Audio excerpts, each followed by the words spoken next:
Buddhism, like the cultures associated with it, takes many forms and reaches many people. More than just a religion, for its followers, Buddhism is a way of life.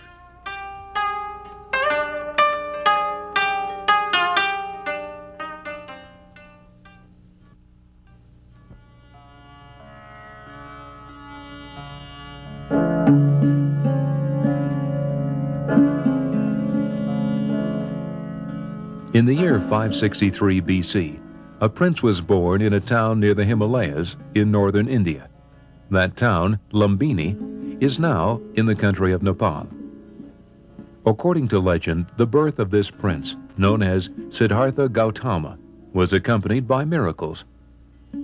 A seer predicted that a parting of the ways lay ahead.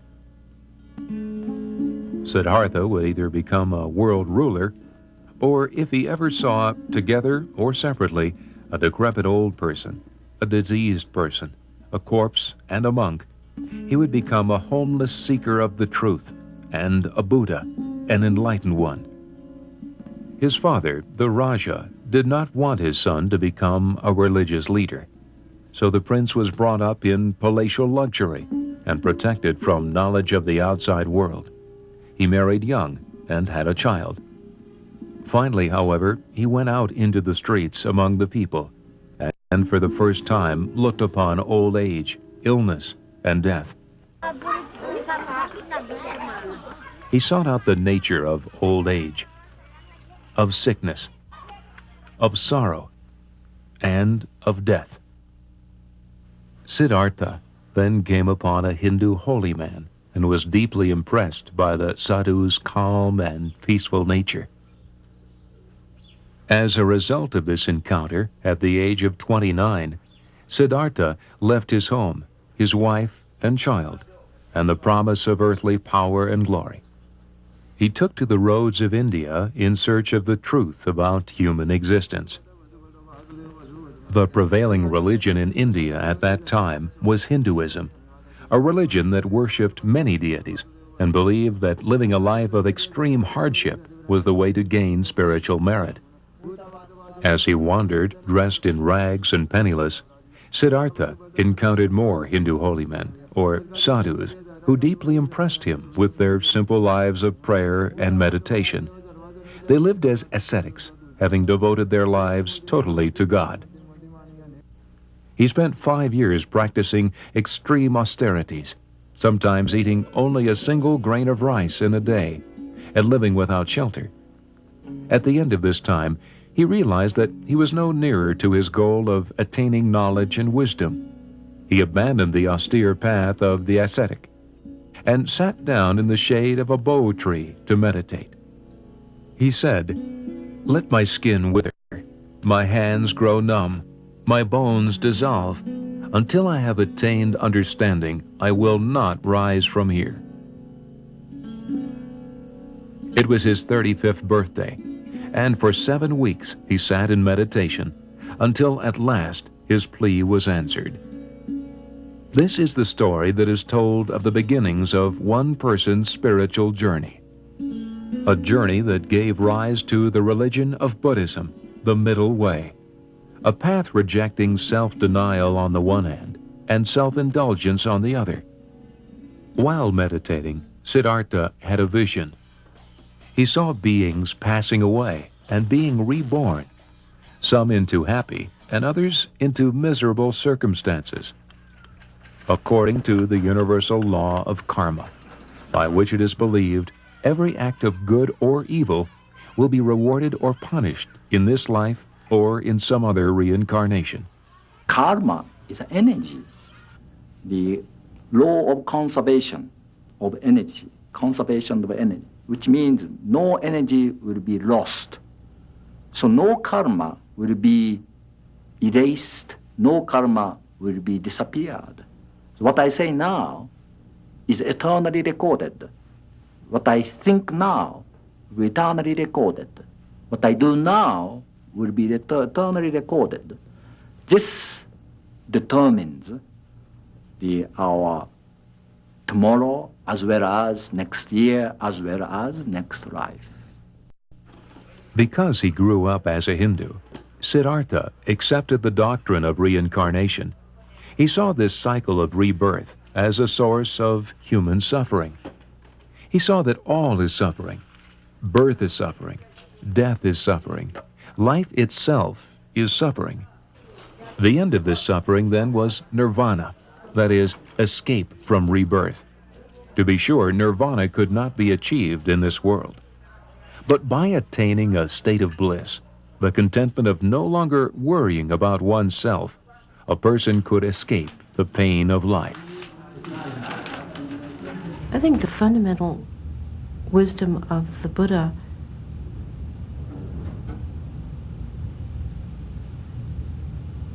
has to do with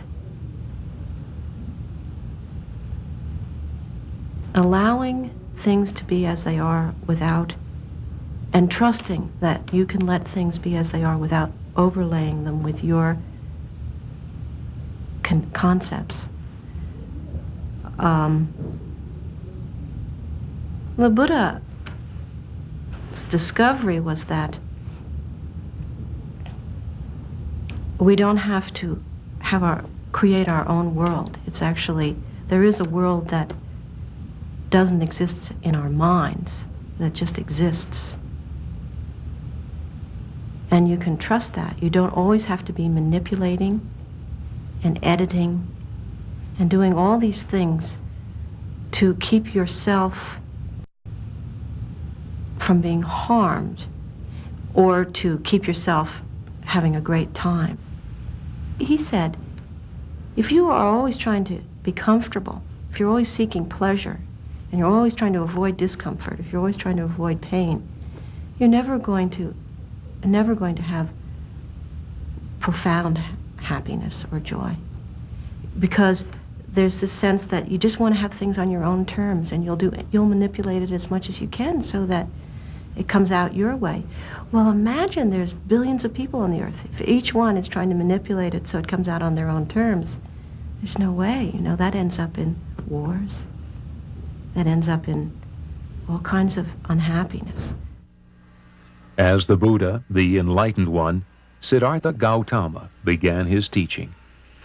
In his first sermon, here in the Deer Park, near Banaras, India, he taught that what he had discovered was the noble truth of the way that leads to the cessation of pain. The noble eightfold way. Namely, right views, right intention, right speech, right action, right livelihood, right effort, right mindfulness, and right concentration. For the rest of his life, the Buddha traveled from village to village, teaching his eightfold way. The Buddha died at the age of 80 in the home of a friend who had unknowingly served him a meal prepared with poisonous mushrooms. At the end, he uttered these comforting words. In all of his lifetime, 2 meals stood out as supreme. One was the meal he ate before he sat beneath the bo tree, after which he received enlightenment. The other was the one he consumed at the home of his dear friend, after which he would receive nirvana. Long after the Buddha's death, his teachings were assembled by his followers into a collection called the Tripitaka, or 3 baskets, for the writings were made on palm leaves, like those used in basket making. Following the Buddha's death, his disciples continued his work, and this widespread religious fervor resulted in a creative outpouring of great works of art. Today, Thangka painting is a beautiful form of Buddhist art. These paintings depict events in the life of the Buddha and are used as objects of meditation. Some Thangka paintings are so detailed that they are painted with a brush of only a single hair. Thangka artists in Nepal begin painting at a very early age with simpler designs. Metal statues of the Buddha are also a popular form of art. These are cast from brass or bronze and then carefully finished by hand. Animals figure prominently in the Buddhist faith, reflecting the belief that all life is sacred. They are the subject of sculpture and are found at temples where they are fed and well cared for. Sacred mounds or stupas, such as this one at Kathmandu, Nepal, were built to contain Buddhist relics and remains. Many of these stupas were built as Buddhist missionaries spread the faith to other lands. These missionaries carried Buddha's story and his teachings throughout the world. Today, more than 250 million people follow his path to enlightenment, the middle way.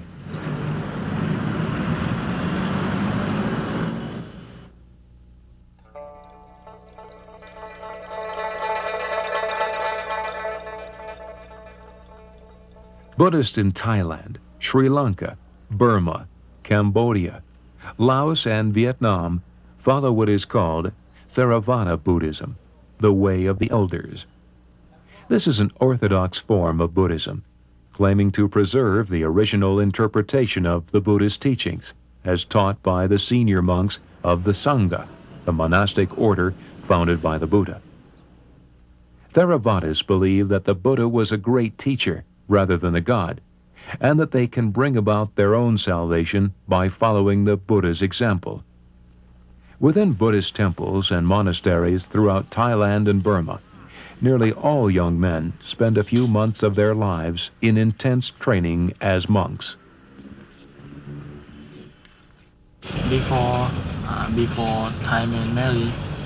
Before Thai men marry, they will go into the temple. They become monks. It is the custom in Thailand. They believe here that the custom can make their parents happy. And then when they die, they believe they can go to heaven. Called novices until they are ordained at the age of 20, these young men learn discipline in their lives and in their studies. While in school, they study the fundamentals of Buddhism, as well as secular subjects, such as English and math. The school is usually connected to a temple. In Thailand, Buddhist temple complexes are called wats. Following their schooling, the young men then enter the monastery for several months of training in the Buddhist way of life, a life of monastic tasks, meditation, and study. The regular members of the monastery belong to the great brotherhood of monks known as the Sangha, which distinguishes Theravada from the other main division of Buddhism.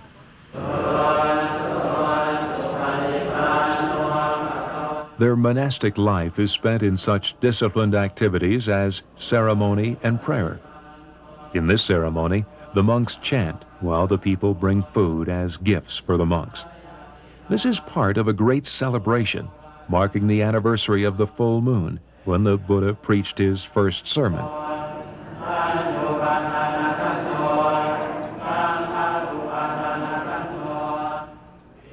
After the ceremony, the novices collect the food and distribute it among themselves and the monks.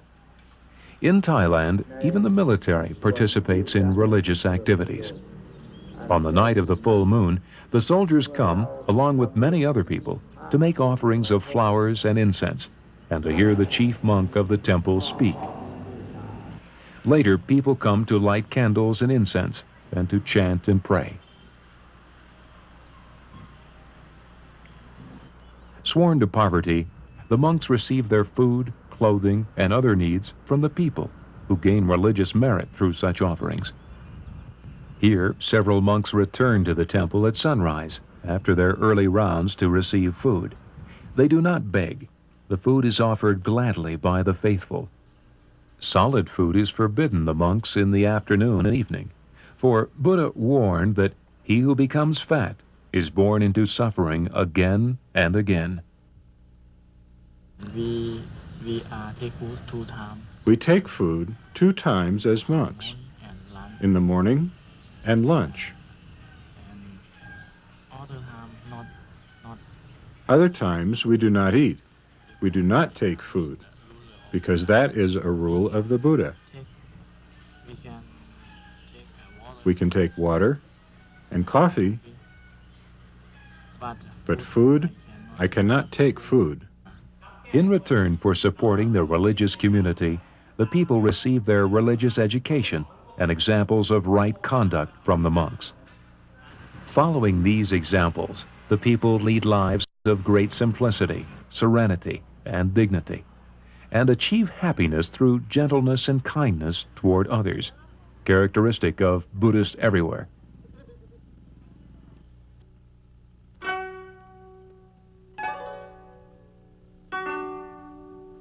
Another great branch of Buddhism, known as Mahayana, or the large vehicle, is practiced in Japan, Korea, China, Mongolia, Tibet, and Nepal. It is called the large vehicle because it incorporates a much wider range of principles and teachings than Theravada Buddhism. The path of Mahayana Buddhism teaches that the Buddha was a god and pays homage to a host of Buddha-like deities who came to earth in the form of men. Unlike the Theravadis, Mahayanas believe they can be saved by their faith in these gods. Here at the great Swayambhunath Stupa in Kathmandu, Nepal, people come to pray. Sometimes this takes the form of turning prayer wheels. These wheels are inscribed with hundreds of prayers. By turning them, it is believed that these prayers are sent to heaven. The path to the stupa, like that of life, is steep and arduous.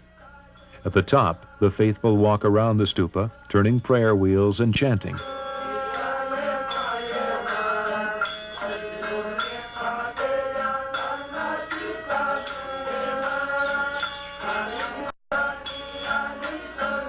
In Nepal, Buddhism and Hinduism are almost indistinguishable. Hindus in Nepal believe that the Buddha was an incarnation of Vishnu, one of the principal deities of Hinduism.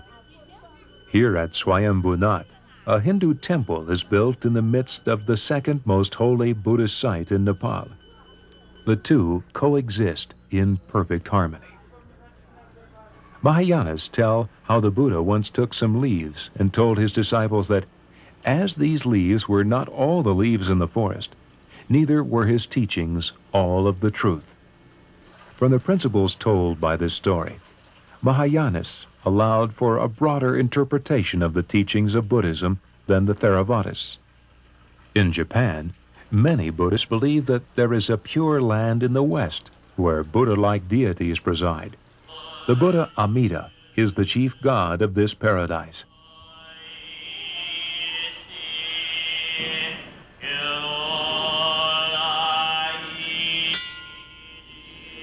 There are many Pure Land temples in Japan which house these Buddhist deities.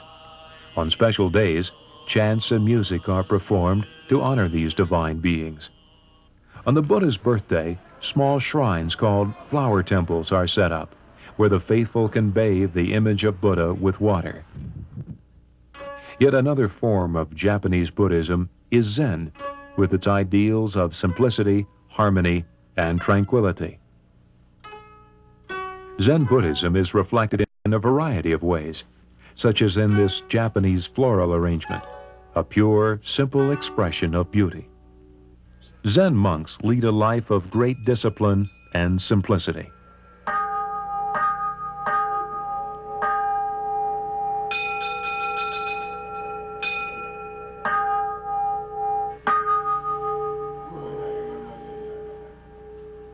They believe that enlightenment can come in a flash of revelation, but much spiritual work is done while waiting for that revelation. I was born a relatively materialistic family, but my parents are very faithful Buddhist. And I was watching their lives when I was child. And when I became a certain age, I realized that for them it was very important to have a religion, like the oasis in the desert. Otherwise, we may work and make money and live comfortable, civilized life, but still just traveling in a desert, an endless desert. And we do need the oasis. And to me, and like my parents, the religion is indispensable oasis. Zen monks live in temples and monasteries, often surrounded by beautiful gardens designed specifically to quiet the mind and assist the monks in achieving deep meditation. Much of their lives is spent in prayer, meditation, chanting, and other rituals.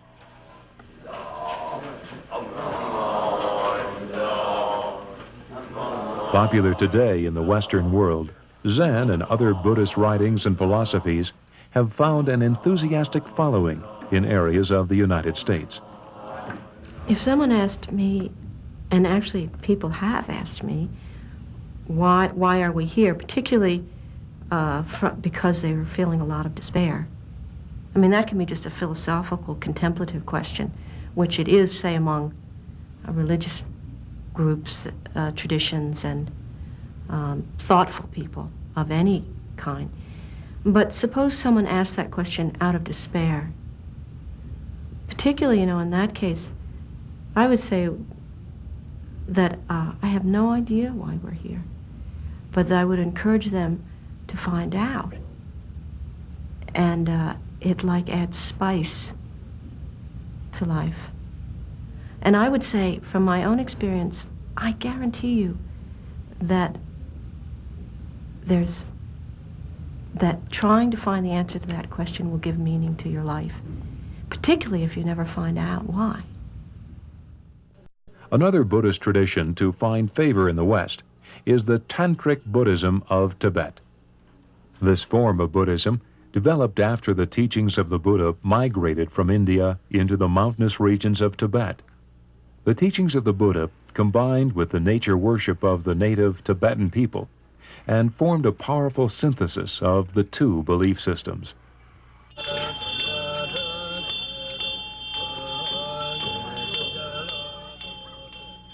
Tantric Buddhists rely upon prayers and incantations to guide their religious life.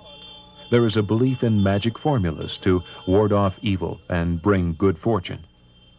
Since the Chinese communists have taken over Tibet, many Tibetans have been forced to flee to Nepal and India for personal and religious freedom. At the Buddhanath Stupa in Kathmandu, Nepal, an entire Tibetan community has grown up around the stupa. The people here practice their religious rituals throughout the day.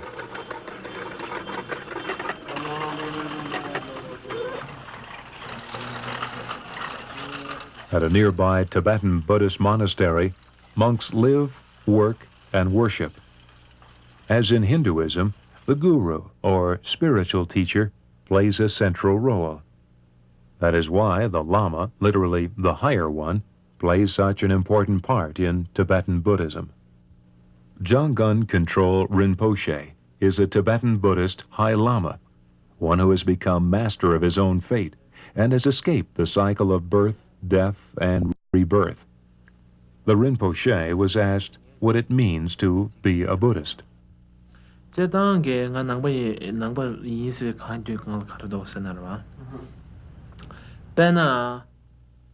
Instead of relying on external things outside material things as the source of happiness, the source of the mind becoming completely free from confusion and from pain, Buddhism provides the opportunity to turn inwardly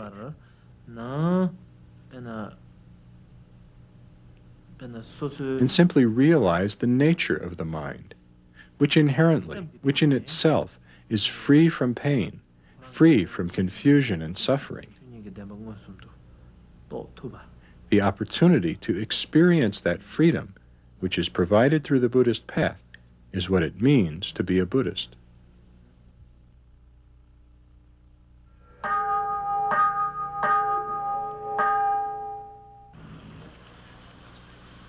As you have seen, there are many different paths trod by the Buddhist faithful, and each one possesses characteristics of its own. Each is a reflection of those lands from which the faith took hold and developed.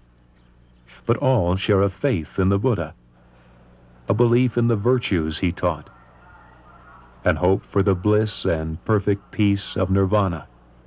In the words of the Buddha, "May all be blessed with peace always, all creatures weak and strong, all creatures great and small, creatures seen and unseen, dwelling near or far, born or awaiting birth. May all be blessed with peace."